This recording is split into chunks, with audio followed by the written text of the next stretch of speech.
श्रीलक्ष्मी श्रीमहालक्ष्मी नमोऽस्तु ते।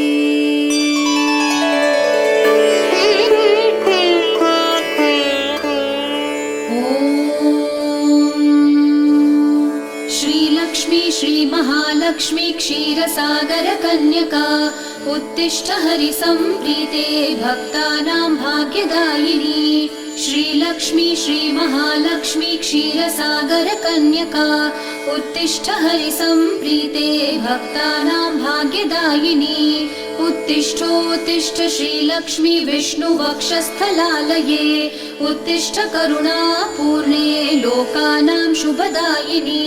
उत्तिष्ठोत्तिष्ठ श्रीलक्ष्मी विष्णुवक्षस्थलालये उत्तिष्ठ करुणापूर्णे लोकानां शुभदायिनी। श्रीपद्ममध्यवसिते वरपद्मनेत्रे श्रीपद्महस्तचिरपूजित पद्मपादे श्रीपद्मजातजननी शुभपद्मवक्त्रे श्रीलक्ष्मी भक्तवरदे तव सुप्रभातम्।